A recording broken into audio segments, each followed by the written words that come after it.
Thanks for making the Locked On Ole Miss podcast your first listen every day. We're free and available wherever you get your podcast, including YouTube. We're part of the Locked On Podcast Network, your team every single day. Hello, I'm Stephen Willis from the Locked On Ole Miss podcast, and I'm joined by Brian Smith.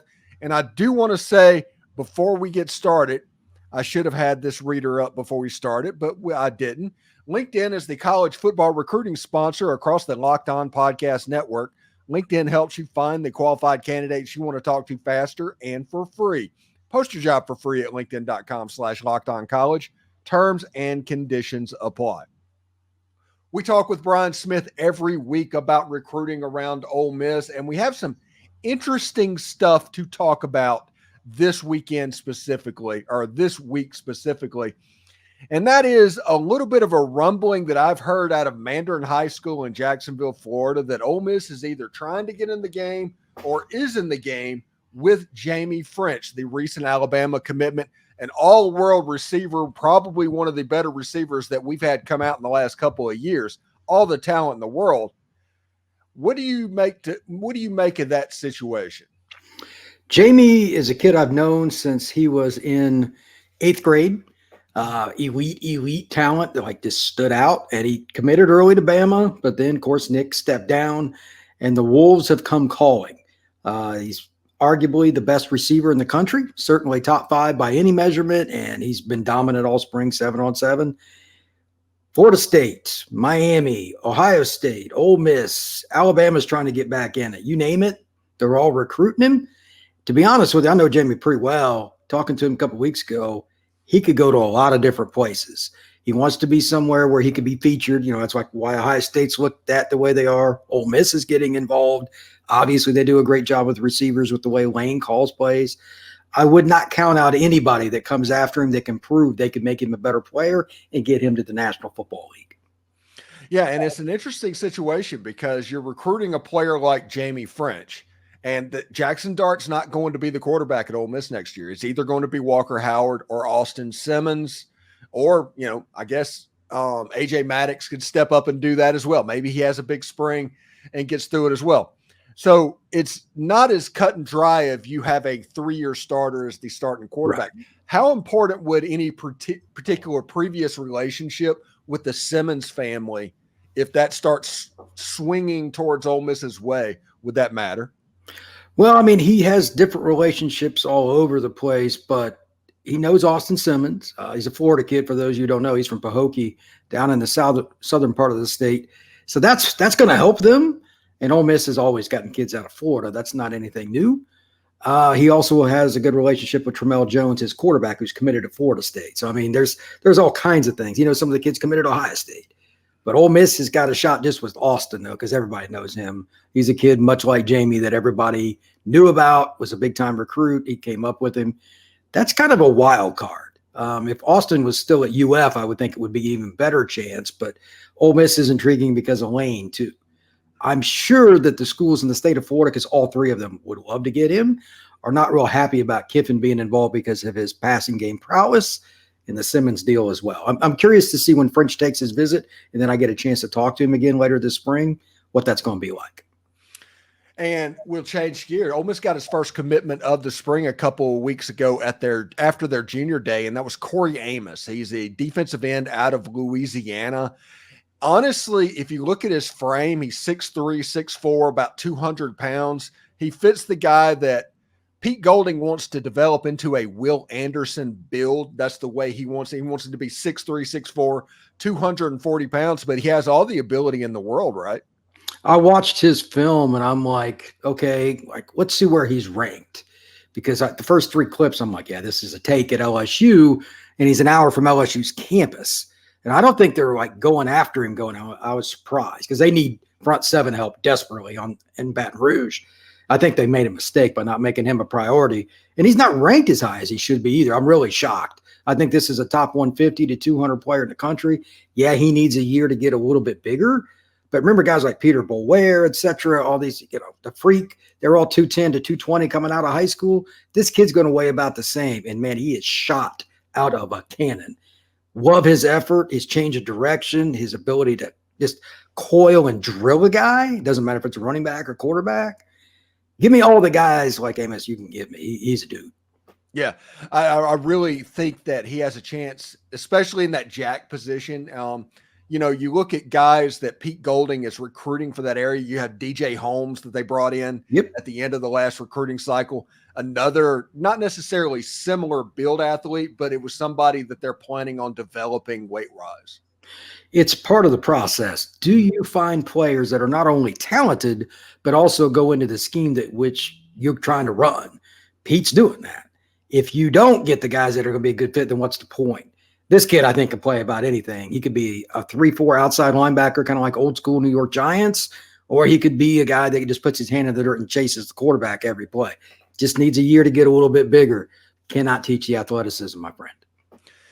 And if you look down in South Mississippi, there is a wide receiver that probably at this point is not getting a ton of the accolades that he could have. True. His name is Anson Lewis. He's from Columbia High School.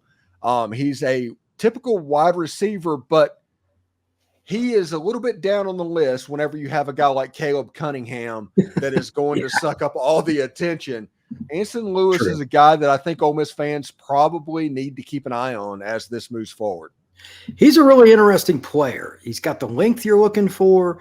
He makes incredibly difficult catches. And I was surprised, you know what? He makes some pretty good moves in the middle of the field. Like they run him on reverses and jet sweeps, and he'll cut it up inside and make guys miss, even though he's a long-legged guy. I think he could play the boundary spot. And depending on how he develops and what he's trying to do, he could probably play to the wide side of the field and be your flanker.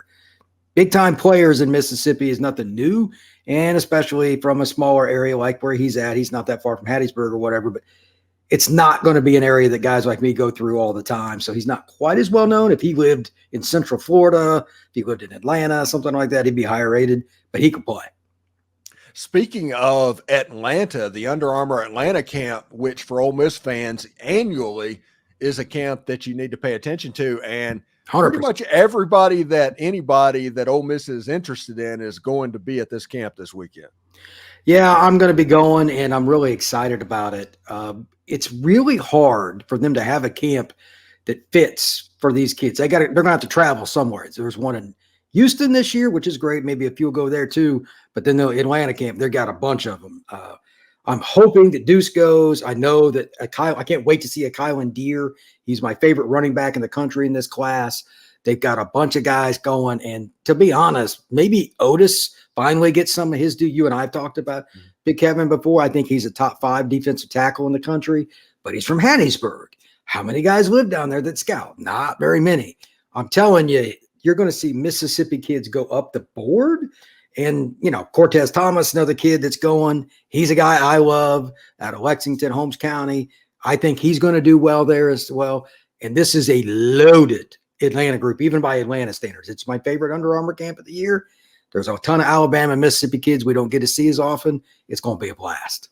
And it's really great because players that go to these regional camps like this and show out, they're going to be at the front of the line if they perform really well to get that invitation to Orlando. And as you know, I saw you this year. I like going out there and looking at the prospects that Ole Miss is having at the Under Armour All-American game. There's nothing like good on good. You and I love watching film, but it's different seeing a guy like Otis go against somebody his own size. Like Kevin Otis is murdering people in southern Mississippi on Friday nights. He's going to go up against guys even bigger than him this weekend. And that's why I think it's a chance for him to rise up. Like ESPN has him 118 in the country. I think Kevin is a top 75 player, maybe even top 50. But I just trust in the Mississippi process based on the NFL history that state has. Magnolia State per capita is top 6, I think, in the country. We're going to see guys like that get their chance, man. That's why these are so important for evaluations. Yeah, I think Chris Davis was the guy that the Under Armour camp in Atlanta, he took off there and ended up getting a Stanford offer out of the deal. There it is. I mean, because this film goes out to everybody.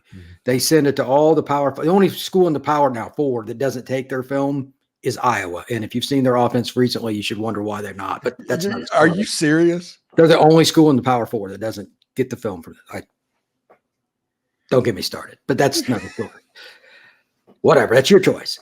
The point is, these are the elite players. Out of the top, say, 150 players in the country, there are going to be like 30 or 40 guys in one freaking camp. all under one roof. I'm going, brother, because this is as good as it gets. Yeah, and you're just a couple hours away. Yeah, I live in Auburn now, so it's in Carrollton, where if you know anything about this class, Julian Lewis's high school, it's just west of Atlanta, and they've got an indoor facility that the Dallas Cowboys would take, and that's where they hold the event. It's insane, but welcome to high school football in Georgia. Yeah, I'm pretty fired up about all of that. Hey, is anything interesting, anything newsworthy that Ole Miss fans should be keeping an eye on outside the Under Armour camp?